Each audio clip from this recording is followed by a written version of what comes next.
I'm going to turn it over to Dr. Malika Turner, who is going to facilitate this conversation. Dr. Turner? Hello, everyone, and welcome to the Powerful Conversations with Powerful Women series, where we're talking about the important and relevant topics of Black women. The series is part of a book release of the Love Letters to My Girls, 100 Plus Black Women Speak to the Hearts of Black Women and Girls anthology project, which is designed to inspire. It's designed to uplift and motivate and empower Black women and girls around the world. We're excited to have you join us tonight for our third conversation. I am your host, Dr. Malika Turner, and I will be with you this evening. Just a very brief thing about me is that I'm the host of the Pivot podcast. Dr. Sharita and I were scheduled to co-host together this conversation. However, she and her family, this evening, they're celebrating the life and mourning the loss of her father-in-law. So we're sending her and her family our prayers. So what I'd like to do is I want to give you the opportunity to meet our panelists. And so I'm going to have them just share who they are and a little bit about them. And I'm going to start with Dr. Jamila Smith. Thank you. Thank you. That's the first time I've been introduced as Dr. Jamila Smith. So thank you, Dr. Malika Turner. My name is Dr. Jamila Smith. I'm originally from Chester, Pennsylvania, currently in Delaware. I am a coach, a mentor, and an organizational leadership specialist. And I also am the founder and president of Journey Unveiled, Inc., which is a nonprofit organization for young girls and women in the city of Chester, Pennsylvania. Thank you, Dr. Jamila.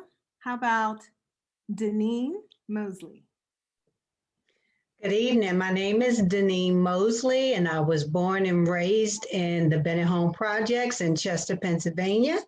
I am the owner and director of Mecca Mosley Early Childhood Consulting and Advising, and I provide consultative services to educational institutions, child care facilities, and HR training and development for all companies. I'm pleased to be here tonight.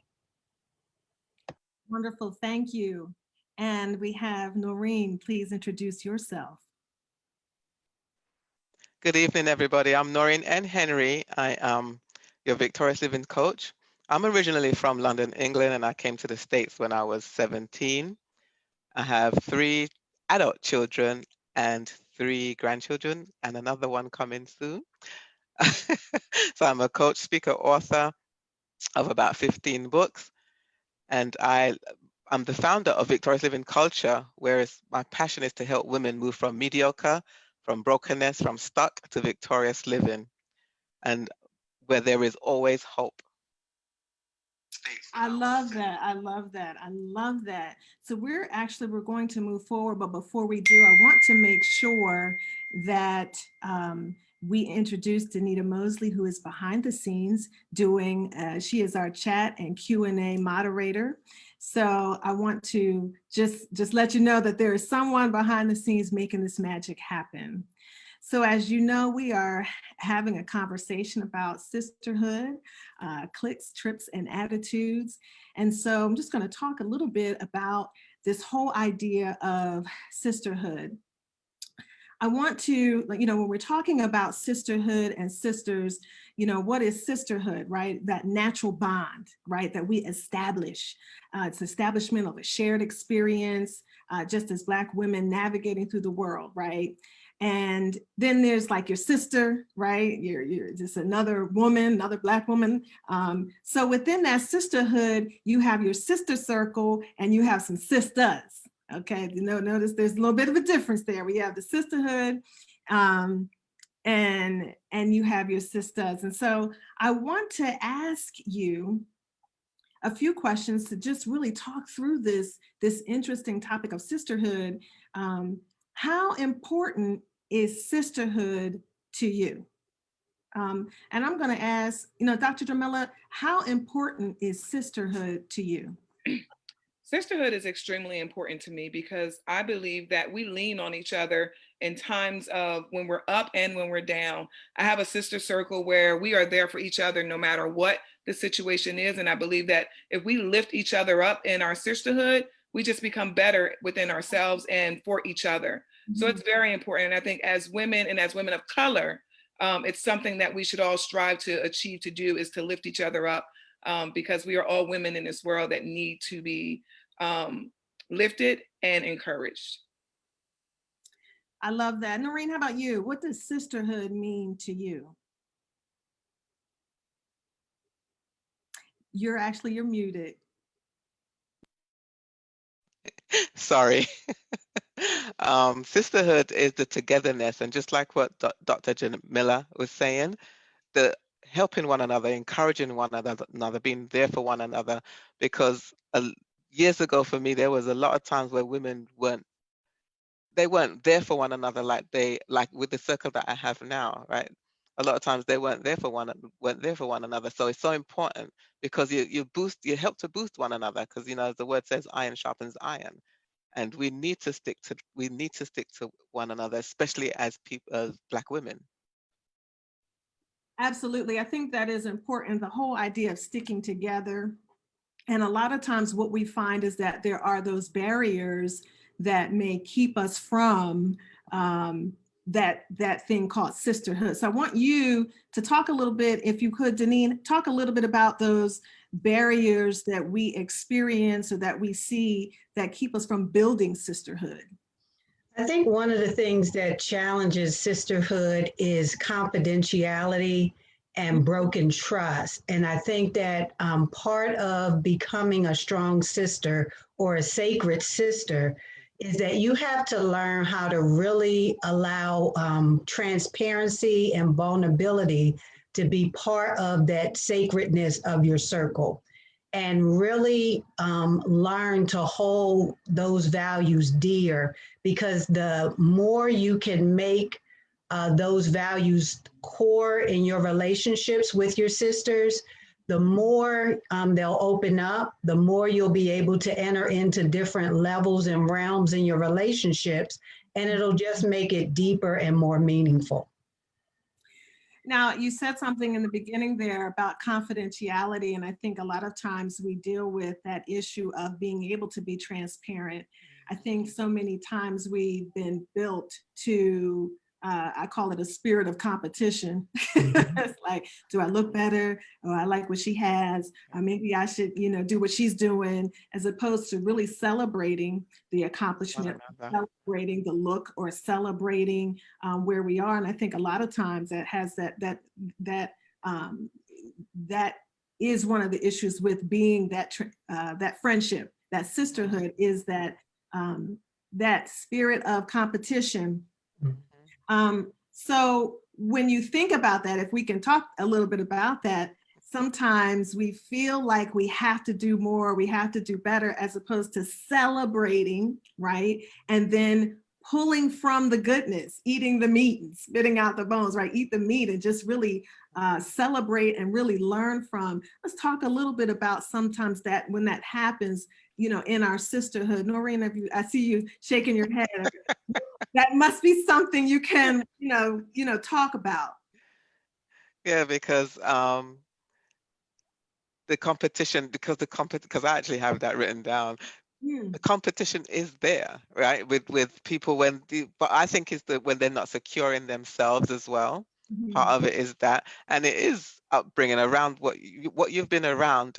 Instead of being taught to work together to help one another, people have grown up to compete with one another. Even with siblings, I've seen it with siblings compete with one another. One gets something and then the other one runs and goes and gets it. And instead of coming together, right? And so, and it's challenging, like when you face it, because I've faced it, right? So it's challenging, and it makes you do want to, like what Deneen was saying, the confidentiality thing. You want to draw away because of it. You don't want to be around somebody that's competing with you.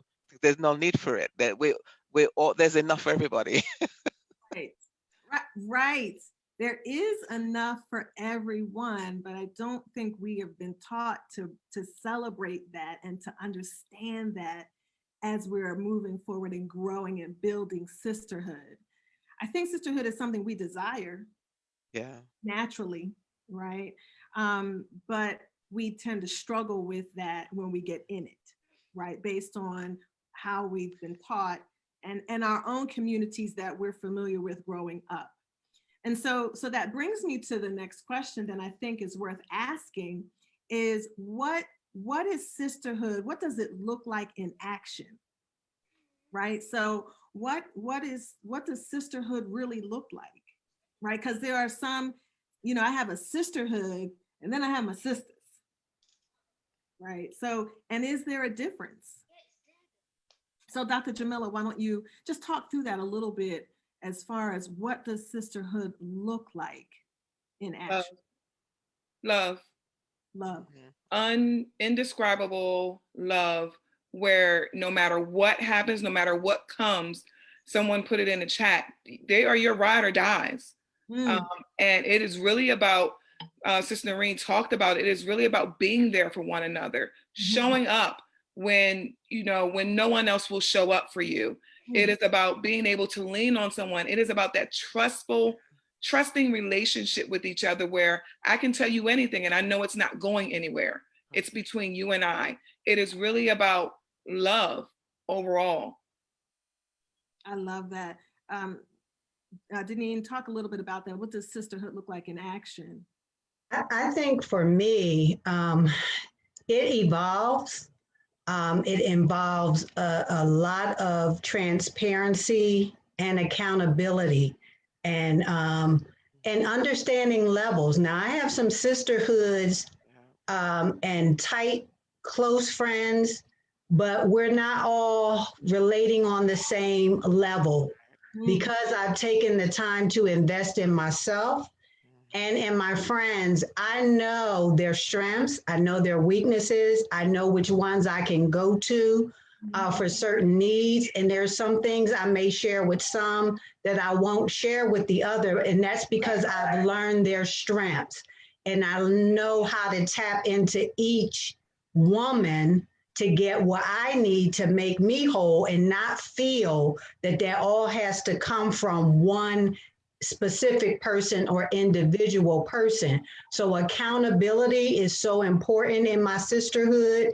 Loving, like Dr. Jamila just said, each other enough that we will check each other and challenge each other and tell you, nah, sis, you just a little jealous right now, or you need to learn to wait on God a little bit right now, or you was a little premature in that decision.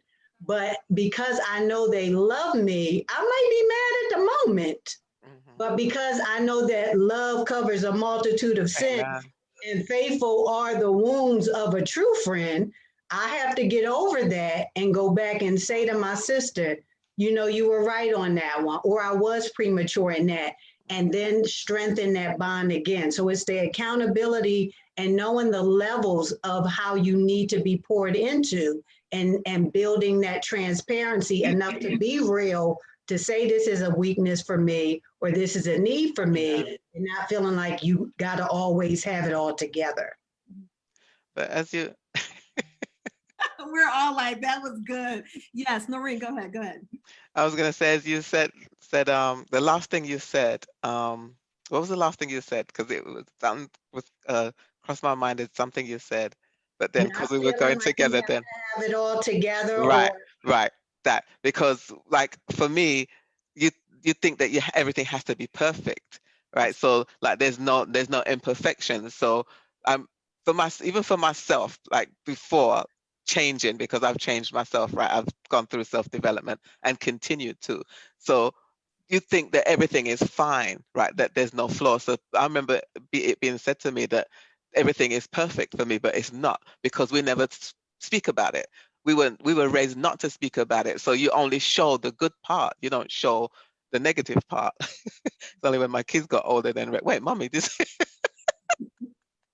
Well, you know what? My kids revealed it.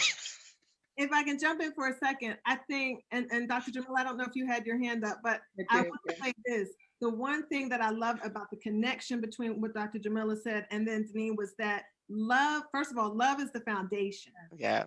For the whole thing. You know what I'm saying? Like the sisterhood, now we may start out as two people who are connected because we have familiarity. We could be in the same program, you know, if you will. We go to the same church. We meet, we have some likeness. There's some things that we might start doing. Maybe you like to travel, I like to travel. But then it moves to that next level. And I think that's what, as Deneen was talking, I was thinking, you move to that next level and then you start to learn more about the sisterhood, about the relationship. And then I love how you worded it because, you know, your strengths, people's strengths, women's strength. So you may not be that great at you know, keeping this information. Exactly. And that's okay, because that's not your strength, but maybe you are wherever I need you to be, you'll be there. My tire, you know, pops, you will be there. And so understanding that in a sisterhood, that love is that foundation, but that our strengths and our need improvement areas are so important so that we are not looking for that one sister to provide everything we need in sisterhood. Right. Yeah, and I love what Deneen said. She didn't quite say it this way, but I have, we call it our diva circle. And in our diva circle, we say, I know I can go to this person in regards to this. I know I can go to this person in regards to this in this circle. But what we also have learned about each other is we continue to evolve as women. We continue to grow and change. And so we have to be okay with each other in that change and in that evolving, that's okay to do. You know, I'm not 16 and pregnant anymore. I'm Dr. Jamila Smith now. And are you okay with that? And they absolutely are. But that starts with that love. Absolutely. Love is the key. And so as we're thinking about that and we're talking about this whole idea, for those of you who are joining, we're talking about sisterhood, you know, cliques, trips, and attitudes, the things that make up the essence of sisterhood, and just providing some insight here about how we can grow and the kind of development that we want in our sisterhood. So one of the things I want to ask you is how important for you personally, how important is that sisterhood to your growth and your development? How about we start with Noreen? How about you share how important is sisterhood for you personally? Well, I can say because it's very important. Because for me, it goes back to the trust issue because of the things that you've gone through, right? I couldn't trust women. So over the past few years, going into different circles, I've met other women now where I had to build up that trust, like what you're saying, the different levels to the relationships. And so now I can say that now I can trust again where I wasn't trusting at all before. So it's very important. It's extremely important because without that trust, how do you bond? How do you be there for one another? How can you really encourage one another when you don't have that trust? So it's so important. The love, like what Dr. Jamila says, the root, right? The love is so important. Real love, truly loving your sisters. Right. You can get so much accomplished together. Absolutely. And so as you think about that, then when we're building that trust and we're building relationships, and it really helps us, right? Because I think, again, I say it again, we naturally want sisterhood. Then how do we get from wanting sisterhood and entering to relationships, but yet forming cliques? And you know, what are those things that make up that anti-sisterhood, right? The things that are anti-sisterhood that really, and cliques, you know, keep us from really bonding or cause us to alienate and isolate. Talk a little bit about that.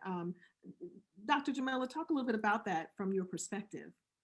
I think some of the things that causes that is we go back to that competition, right? And when you look at that, it's like, oh, am I better than that person? Or is that person better than me? That person may have something that I want. And so now I'm turning my nose up at that person. But I think there's a difference though. When you look at sisterhood and how important it is to have that and maintain that, sometimes we get into a way of where we don't want to let anybody else in. There it is. to that sisterhood, right? And I think it's okay to have that sisterhood, but that sisterhood should be given back to other sisters too. Mm. You know, we should be able to pour into others and still be comfortable and knowing that we still have our strong bond and sisterhood there. But I think we have to be mindful of not being able to pour into others because we want to be cliquish in our sisterhoods. There's a fine line between sisterhood and cliquish. And I want to make sure I say that, because you can say, oh, you trying to jump into my circle? This thing been going on for 25 years. You just came in. No, there's a sister that needs love. There's a sister that needs inspiration, encouragement, and we should be able to pour into that sister, whether she becomes a tight-knit person in that sisterhood or she goes on into another sisterhood. That is so true. Denise, why don't you touch on that if you have anything to share? Because I think there's so many things that we can say about those cliques or those other things that look like sisterhood, right? They look like sisterhood, but they aren't. Right. And I think I can only share personally. I think a lot of times that happens because we stop developing ourselves. My pastor just taught about a month ago on relationships, and he talked about always having an upline, a sideline, and a byline. When you are a person that seeks to constantly be developed, you need to surround yourself with people that are ahead of you. That's your upline. People that you're looking up to, that you're aspiring to, that you're gleaning from, that you're learning from, and you chase them. They don't chase you. You chase them. And then you have a sideline. That's that knit person that can speak to you, challenge you, correct you, encourage you, and that keeps you grounded. But you need to also have a byline. People that you are standing by, you are their encouragement. You pour into them. You listen to them. You're praying for them. And if you constantly have an upline, a sideline, and a byline, that keeps you grounded. Your head can't get inflated because you still see, oh, I got some learning to do. That sister sharp. She got it together. She handling it. But at the same time, you're being encouraged on the level of the women that you have around you. But you're never going to get to a place where you feel like you have arrived, because you should always be reaching back, pulling another sister up, mentoring somebody else, pouring into somebody and making time for them. And then that clique can't form because you're in constant motion. And if it tries to form, hopefully you have some sisters close enough that can check it and say, what's this about? Or why are we acting this way towards this person? Or do you realize that you are a little sour towards that sister? You got to have that ability to be able to check one another in love and kind of say, we was a little off on that. We need to go back and circle that and make that right. Oh, that's so good. I see you, Dr. Jamila, and I, you know what? I see you moving. Go ahead. Go ahead and share with the people. Go ahead. Insecurity. Okay. Not being secure in yourself. That's when a lot of the hesitation comes in about forming those sisterhoods, because you're insecure within yourself. One of the things that I teach when I mentor is you have to first love yourself, and you have to first be secure in yourself. Amen. You know, in order for you to even be able to pour out into someone else. Because if you're insecure within yourself, all of those things that Deneen just talked about, the byline, the upline, and the other line she talked about, you can't even begin to even form those because you're comparing yourself to them. And if you're insecure in yourself, it leaves you bare and naked, because now you can't even form those relationships. So that was the word I was looking for early, was insecurity. Insecure. You know, I do want to go back, because I think that there's so much richness in what was just said by the both of you. I definitely, I said, I don't even have to write this down. The upline, the sideline, and the byline. And what that does to me is when I was listening to that, it puts you in three different positions, right? You have to be willing to humble yourself. Yeah. You know what? I really don't know. Yeah. I don't even know how to form sisterhood.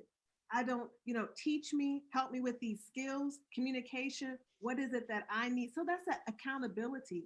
And the idea of being in a position where people can speak into your life, right? How many of us sisters out there, women out there, allow people to speak into our lives and share with us the nuggets of information that we digest easily and we have to chew a little longer.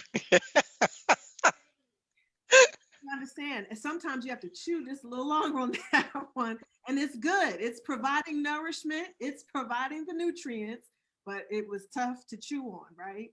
And then providing this pouring into others, right? The byline, right? You have to stand by some folks. And I hope that folks are writing that down, and then that connection with your security.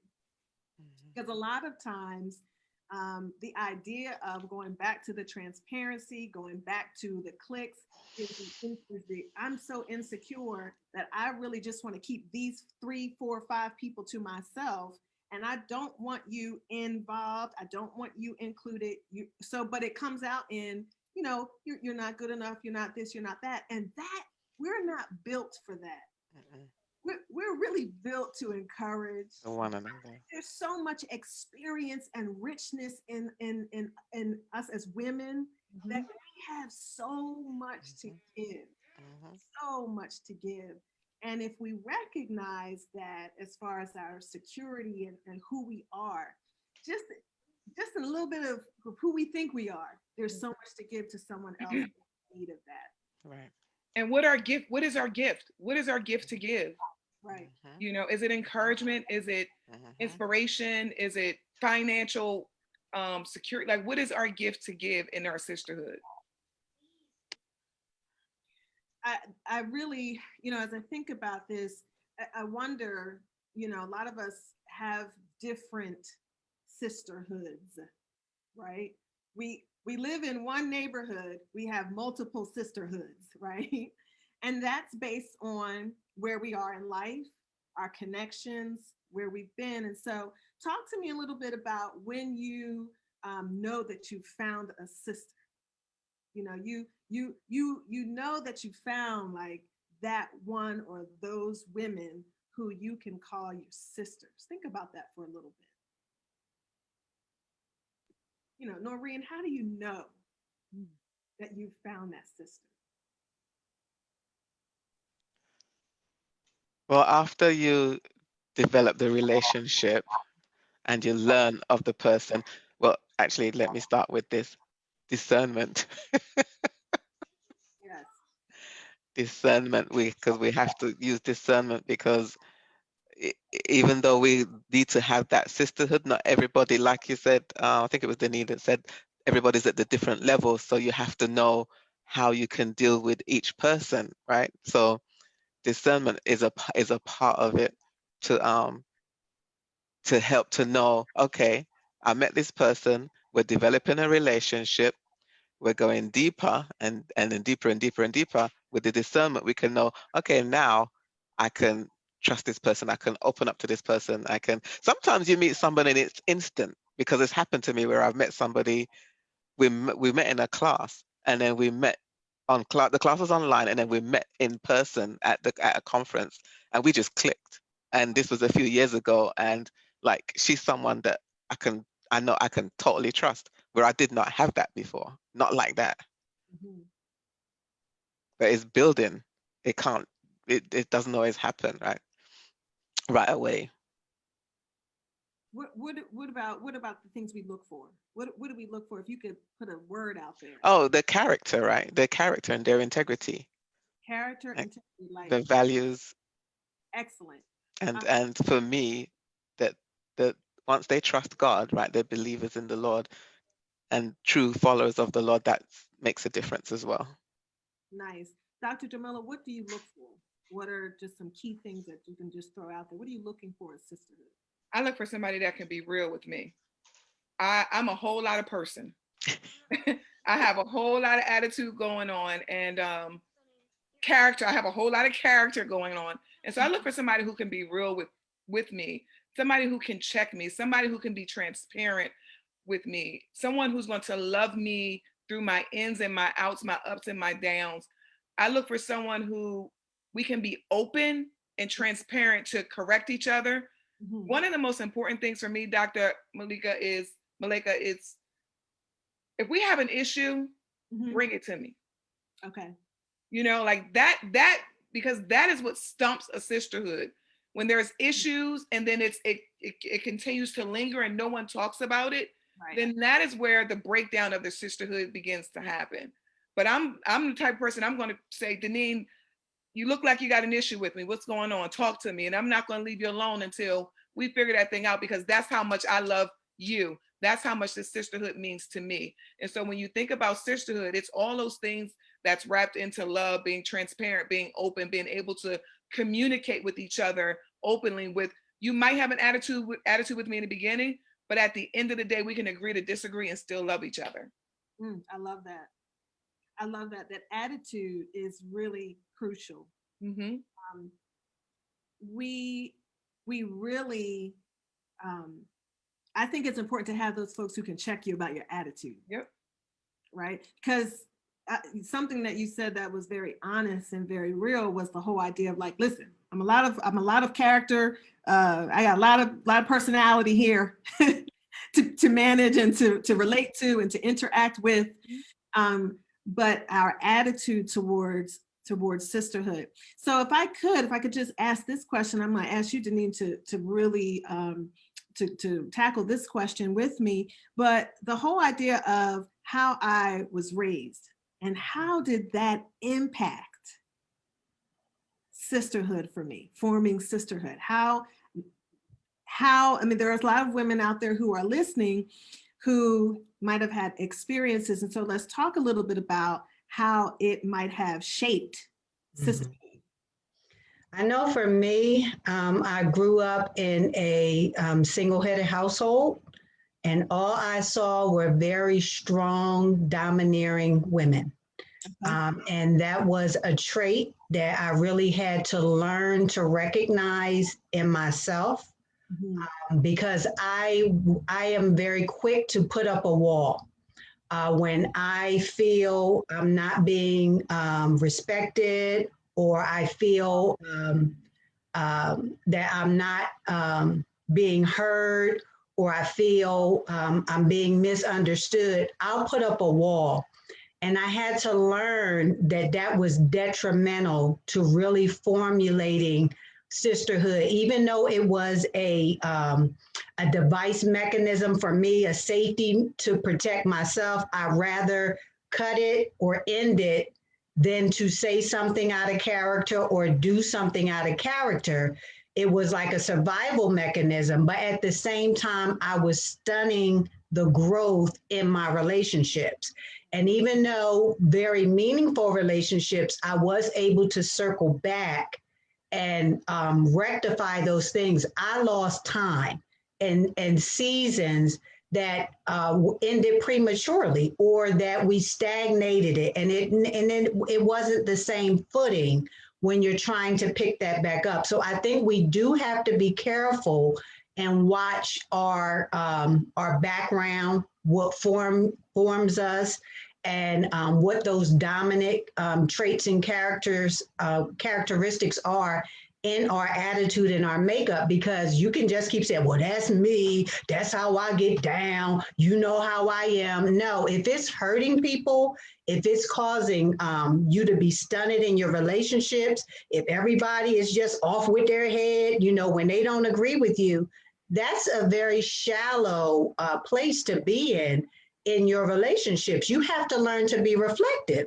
And if the way you're communicating is not producing life, if it's not producing growth, you have to eat that. You know, my attitude needs to be checked. I need to learn to listen. I need to learn to see things from other people's point of view. I need to be quiet. I need to say, I'm sorry. I need to say, I'm wrong. Or I need to say, thank you for showing me from your perspective, so I have more information to digest this and make a better decision. I love that. talk a little bit about, Dr. Jamila, how your upbringing, or talk a little bit about how our upbringing could possibly impact sisterhood. Like Sister Deneen, I grew up in a single parent family home as well.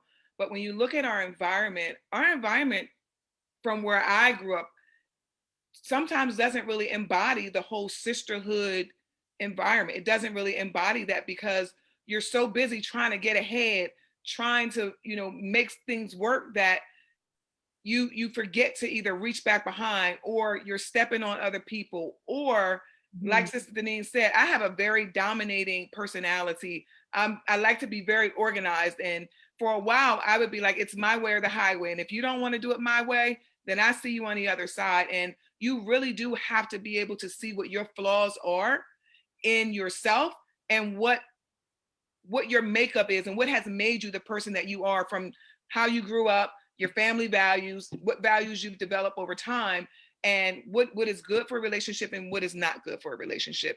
And when you can look into yourself and say, wait, hold on, there's some things that I need to shape and change about myself to make sure that I am meeting the expectation of what a good sisterhood looks like in my circle, and you can check yourself.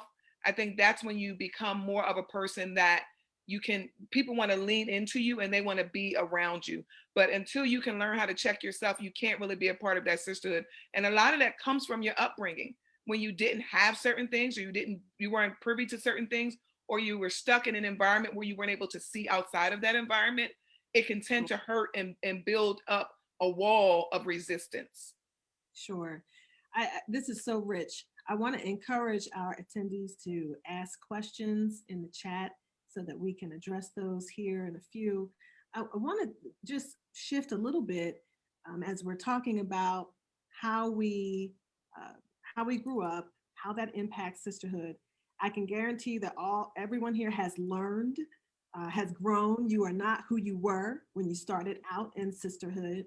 But how important are those gatherings, those trips, let's get together and let's travel, let's go somewhere. And how does that fit into and help to develop the sisterhood? I'm all for a girls' getaway. Listen, I think I'm about to start hosting some. I am all for women coming together and sharing their experiences and sharing their gifts with each other and building one another up. And I think when you have those girls' getaways and you're able to really be in a seclusive environment where all you can do is share with one another and lift each other up and experiencing each other, give me a girls' trip any day. I'm actually going on one next month, and I am looking forward to it. Nice. Deneen, how about you? How important is that in sisterhood? Right under God, husband, and children is girlfriends. All right, we got to have that. Okay, I am my best self when I'm well-rounded. And yes, there's things I get directly from God. There are things that I get from my husband and my children. But if you don't give me my time with my sisters, my friends, see, that's the side of me that might scare hubby. If he see that all the time, that might scare him. That might scare my kids. If I call her Peanut from the project, out all the time, that might scare some people. But my sisters know me. They love me. During this pandemic, I reached out to my sister circle and I said, we got to connect. We started doing girls Zoom nights. Yes. I'm telling you, it went to a whole nother level. Different people start hosting. They start bringing their gifts and their talents onto it. We got one this Friday. And now that, things start opening up, we've been getting together and doing like little brunches once a month. I need that. Now, if nobody else in the circle need it, I need it. I love to have that time together. Sometimes we all can't be there, but whatever group of us can, I love it. I just enjoy being with them. And it allows me to be me, to vent, to be able to de-stress, laugh, have a little, potion every now and then with them, release. and just really enjoy myself so I can go and offer my best self to all those other areas that need to draw from me because now I've been energized from my girls. Noreen, I'm going to give you an opportunity to just share as well about the whole idea of the importance of those trips and those girl trips just coming together. Yeah, I agree. I'm with both Dr. Jamila and Deneen on it. I mean, one of the things that was coming to me with it as well is you have time to be like loose, right? Because when you're home, you know, you're still working, children, you know, whatever it is you have going on. But with on that girlfriend's trip, the girlfriend stuff, you have time to let go, and then you get to recharge. So it's wonderful because I've done them. I've done them as well. It's wonderful. Let me tell you what's important, right? It's important that as women, as sisters, we understand that it is okay. Mhm, It is okay to get together. mhm, It is okay to decompress, right? It is okay to steal away mhm, from the day-to-day operations of the household and the family and pull together with a few of your sisters and just, as many of you said, just be free, hang out, um, and really grow and glean from one another. mhm, So a lot of times, I mean, of course, there's different levels of trips, but there's so many women who don't think they deserve to take a break. We deserve to come together and grow and rub shoulders with and learn and pour in to women or to our sisters when we come together in the sisterhood. And I just think that that is something that is crucial mhm. in our growth. Understanding that now, you know, based on the pandemic, we've talked about, you know, there are different ways now. Technology has opened the door. Okay, you can have a whole women's retreat on Zoom, right? It's a release.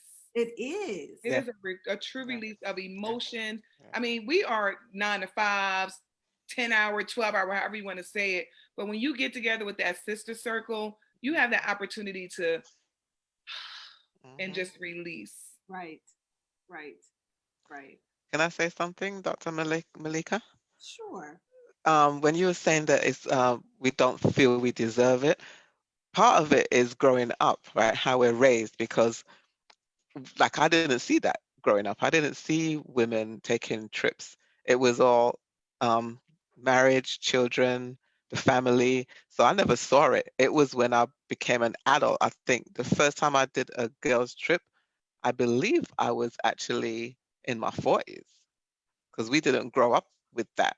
And who I was around, I never saw it. But one day, like I believe it was my sister came up with it. Let's take a girls' trip.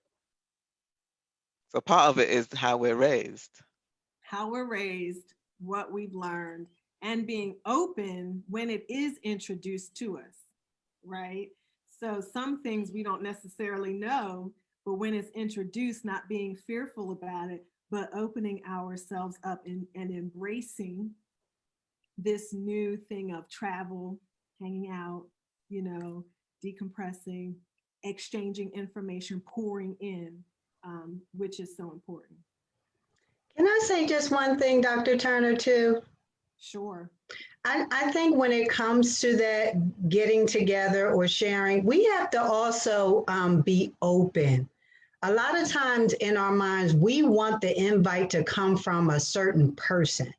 But if you have a sister that's genuinely trying to reach out, inviting you to lunch or inviting you to join their book club or just to sit with them, you know, during your break, learn to accept that invitation. A lot of times we're cutting off the opportunity to enter into a new relationship or to get to know someone because in our mind we're waiting for it to come from Oprah or Michelle Obama, you know. And we're dismissing people that you never know where that lunch or that book club or where that will lead to. Right. And sometimes we just have to be open to invitations. Yes. So good, The Denise. that is a perfect segue. I'm going to bring Danita back, who is our question and answer and chat moderator, to just talk through any questions that have come through the chat, so that we can talk through that as we are entering into the end of our show. Welcome. This was rich nuggets. A lot of comments and people agreeing with a lot that was said. I want to bring up, because I don't know that we really delved into this, and this was a question that came out. How do you heal from bad relationships with Black women? Dr. Jamila, I'm going to ask you to ask, because you went all there with it. So I want to ask you to answer it. Listen, forgiveness. It really is just about forgiveness. I've learned that when you harbor and hold on to those negative feelings, you're really truly only hurting yourself, because you're closing yourself off to other relationships that could be built. You're closing yourself off from the blessings that God has for you, because if God is forgiving you, who are you not to forgive someone else? You understand what I'm saying? So it really starts with forgiveness of self and that other person, and you do it for yourself so that you can remain open for new relationships. Yes, very good. Anybody else want to chime in on that? I'd like to chime in just a little bit. The word of God said, he who wants friends must show himself friendly. And you have to learn to give what you want to receive, not to get it, but to learn the investment in the relationship or in the friendship. So I'm going to show myself friendly and extend myself, because what I put out will come back to me. Yes. Indeed, indeed. And in saying that, when we're thinking about our younger sisters, right? Because these are things that we've learned as we have gotten older. But if we're speaking to our younger self and some of our younger sisters, how do we teach them how to value and support each other? Anybody want to tackle that? Again, I think that really starts within yourself. Mhm. When I meet with my girls, and when we used to have our monthly meetings in person, I always make sure to have some sort of activity around self-love, self-worth, because when you have that within yourself, you're able to give that out to other sisters. And I think so it starts with that, understanding who you are, understanding, that you are worthy and that you have something to give in a friendship, even as a teenager, because so many times you see our young girls out here fighting against each other or competing against each other or wanting to wear the most expensive thing or the newest thing. Instead, we as women who have grown to adult age and we've been at that place, we need to make sure that we're going back and bridging that gap and sharing with our young girls to make sure that they understand where we were and we know where they were and how to bring them forward, because that's one of the most important things, is sharing and caring. But that self-worth is going to be key. Yes, that's good. That's good. Somebody commented, I think it's hard to trust women in general. How do you build trust so you can develop these relationships? Anybody? You just have to be open. Yep. Sister Denise said it. You have to be open to those relationships. And then if you aren't open, then you have to ask yourself, what is it about you that is closing you off? Was there a trauma in your life? Who hurt you? Was it your upbringing? You really have to look within yourself. When you can't forge those relationships, Mhm. then go deep within yourself. And sometimes you just have to let go of some of that past hurt and move forward. That's good. That's good. Noreen, did you have anything you wanted to add to that? No, Dr. Jamila said it. She hit it right on the head. Like, and with what Deneen said, you have to just do it. You just Yeah. have to do it, and then as you're learning, so you meet somebody new, you analyze, right? Because you have to analyze. You can't just you meet somebody one time, the very first time you meet them, you're not going to trust them, right? Yes. So it's developing that relationship. So you have to just do it. Just have to do it, and you will trust. Because I can speak for myself. Now I trust where I wasn't years ago. I wasn't, but like now I can say that I can trust again. That's good. Good. So those were pretty much the questions that was in the chat.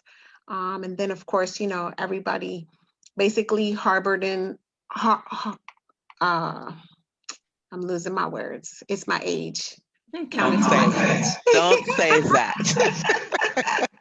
Our words. Yeah, everybody was, you know, thumbs up and really relating to everything that was said here tonight. This conversation was definitely needed and important, and I hope that everybody walked away with some really, really great nuggets. Can I share one thing? Sure. Don't lose a friendship because you feel offended, because the person that offended you may not even know that they offended you. Mm-hmm. Go to that person, go to your sister and speak in love. Do not lose a sisterhood. Do not lose a friendship because of a hurt that someone else might not even know they caused. Yes. Right. And that goes for family too. Yes. Yes. Yes. Somebody commented, there are sisters and then there are sisters. We can love and support all sisters, but your dirt and your hurt should stay with your sisters. On that note, I want to thank everyone. I want to thank all of our powerful women coming on and having this powerful conversations with Powerhouse Women.